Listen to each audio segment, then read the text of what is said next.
헌재는 일주일에 2회의 재판기를 잡아 신속을 빙자한 졸속 심리를 하였고, 2시계로 시간을 재는 후치기 재판과 피청구인 측의 증거 신청을 무더기 기각하는 등 대통령의 방어권을 침해하는 불공정한 재판 진행으로 일관하였습니다.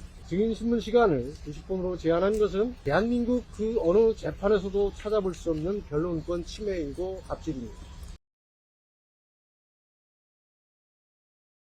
제 의견을 말씀드리기 전에 청구인 측 대리인단이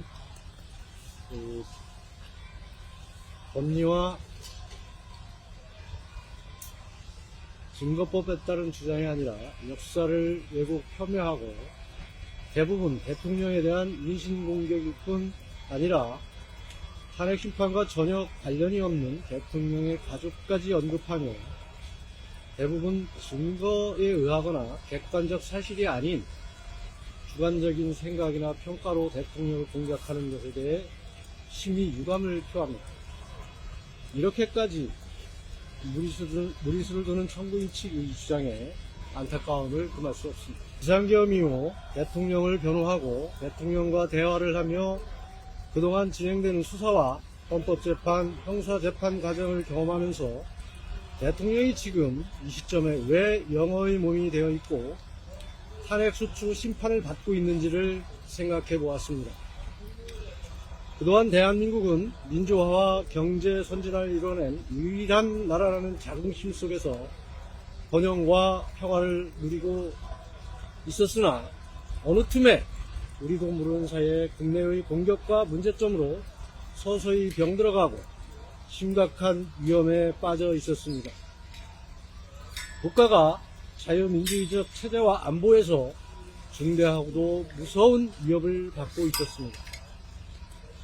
냄비 안의 개구리가 서서히 가열되어 죽어가면서도 깨닫지 못해서 결국 죽는다는 우화처럼 대한민국 어느 누구도 그것을 깨닫지 못하고 있었고, 오직 유일하게 윤석열 대통령만이 그 사실을 깨닫고 이를 해결하려고 하였기 때문에 오늘의 고난을 겪고 있다는 것을 알게 되었습니다. 중국은 끊임없이 심리전, 사이버전, 자본전을 통하여 대한민국 주권 침탈을 시도하고 있습니다. 국내 거주 중국인들을 통해 선거에 개입할 뿐 아니라 첨단 기술을 탈취하고 투자를 빙자하여 기업 및 사람에 대한 지배력을 강화하며 특히 친중 정치인들을 포섭하여 좌파 친중 정부를 수립하여 속국으로 만들어 제2의 홍콩을 만들려고 하고 있습니다. 북한은 자유민주정권을 끌어내리고 종북 좌파 정권을 세우기 위해 국내 종북 좌파와 간첩들에게 지령을 내려 대통령에 대한 탄핵과 사회 혼란을 조장하고 있으며 법조인을 비롯하여 선관위 직원들에 대한 포섭을 지령하고 오물풍선과 드론을 날려보내고 핵미사일을 지속적으로 발사하며 전쟁 위협을 하고 있는 상황입니다. 마약을 수출하여 국내로 반입시키고 비트코인이나 선관위 등 국내 각종 전산망에 대한 해킹을 시도하고 있습니다. 또한 국제정세도 미중 패권 전쟁과 러시아의 우크라이나 침공, 이란의 이스라엘 공격과 전쟁, 글로벌 무역전쟁의 심화와 자국 무역 보호주의 강화에 따라 무역 의존도가 높은 우리나라의 해외 외교와 경제 여건이 매우 어려운 처지에 놓여 있습니다. 이에 반해 국내는 거대 야당의 줄탄핵, 예산 폭거, 입법 독재, 방탄입법, 수사 시스템의 불안정과 모순, 사법 시스템의 붕괴로 인한 치안 불안과 사법 신뢰의 붕괴, 국정 발목 잡기와 삼권 분립 붕괴에 따른 국정 마비, 포퓰리즘 퍼주기 정책으로 인한 재정 건전성 악화로 인한 경제 위기 대응력 약화, 선거관리 시스템 관리 부실과 부정선거를 둘러싼 국민 분열과 불신으로 자유민주적 기본 질서와 시장 경제 질서가 심각하게 위협을 받는 위기에 처해 있습니다. 대통령은 국가의 독립, 영토의 보전, 국가의 계속성과 헌법을 수호할 책무가 있습니다. 이렇듯 극심한 위기에 빠진 것으로 판단한 대통령은 헌법상의 대통령 책무를 다하기 위해 비상계엄을 선포한 것입니다. 비상계엄이 선포되자 잘 알려지지 않았던 대한민국의 문제점이 고스란히 노정되어 외부로 알려지고 국민들이 알게 되었습니다.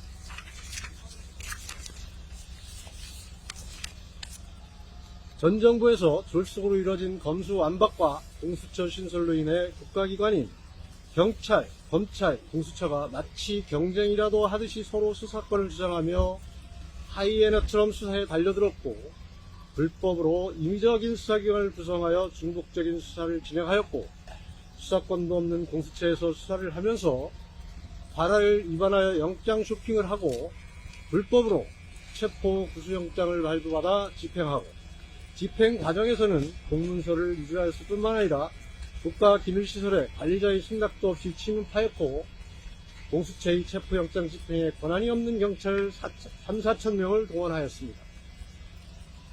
특히 공수처는 국회에 버젓이 허위 공문서를 제출하고 전 국민을 상대로 거짓말을 하였습니다.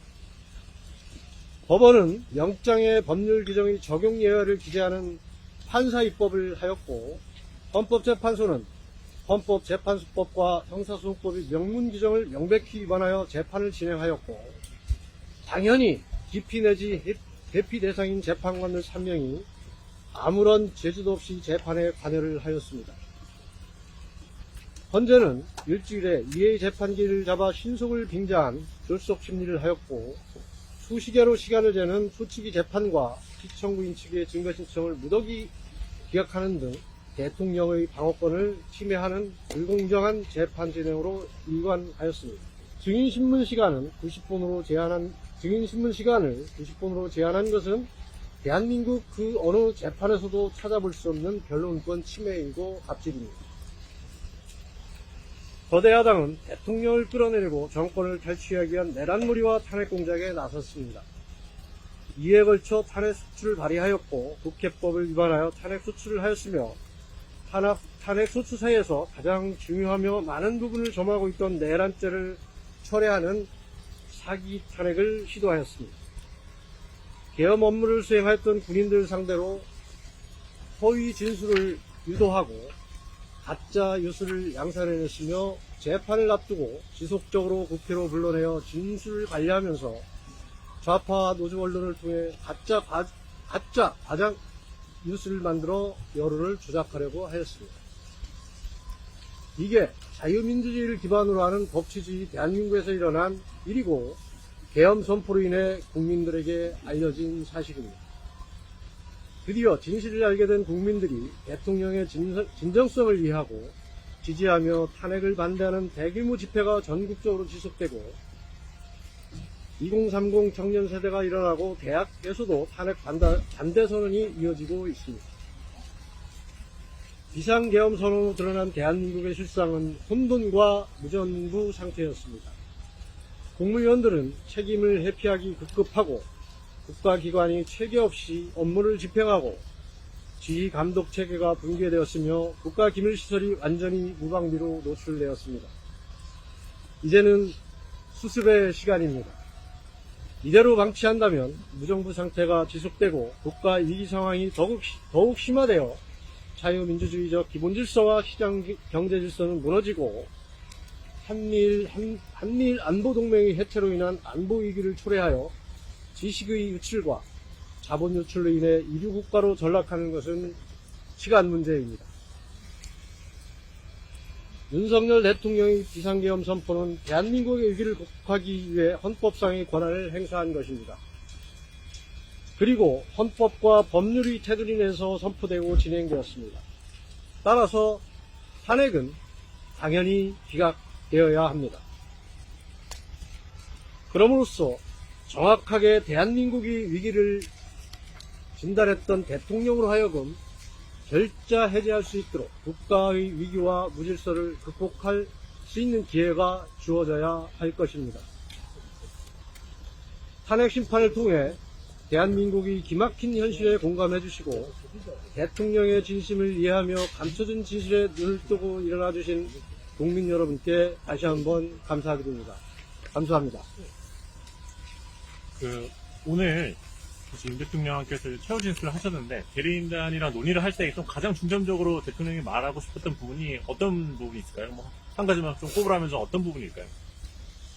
대통령께서 하신 건 계엄 상황 이후에 국민들께서 많이 혼란스러워 하시고 불편을 끼쳐드린 점에 대해서 죄송한 말씀을 드린다는 것을 말씀드렸고, 그리고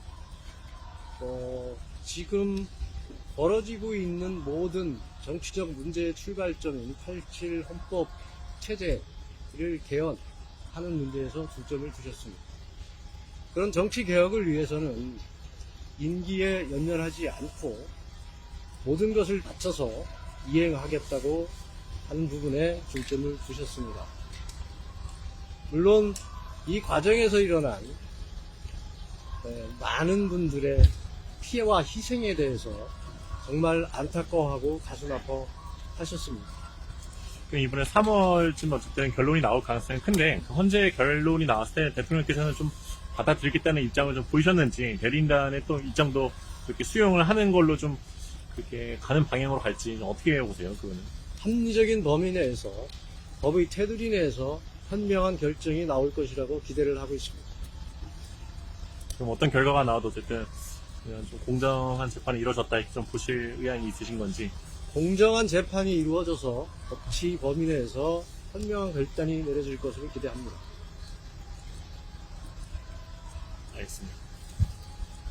네. 대통령께서 지금 상황이 만약에 비상 상황이라고 인지를 하고 계셨을 때 개헌 선포 이후에 국민들한테 호소할 수 있는 방법이 여러 가지가 있었을 텐데 비교를 했을 때 개헌이 가장 최선의 방법이었다는 그런 내용은 없었던 것 같아요. 대통령께서 판단하신 것은 계엄 선포 당시에 국가 위기 상황이라고 진단을 하셨고, 그 상황에서 대통령으로서 할 수 있는 방법은 헌법상의 권한인 비상계엄 선포라고 결정을 하셨던 것으로 이해를 하고 있습니다. 혹시 개헌 얘기하셨는데 개헌의 구체적인 방법이나 방향은 생각하신 게 있으신지입니다. 구체적인 것은 탄핵 심판 결정 이후에 로드맵이 결정될 것이고, 분명한 것은 개헌에 매진을 할 것이고 정치개혁에 매진을 할 것이라는 것입니다. 개헌은 대통령께서 직접 말씀하시고 방향을 제시하십니까? 모든 것은 기본적인 방향은 대통령께서 결정하시고 대통령의 생각이라고 보시면 됩니다.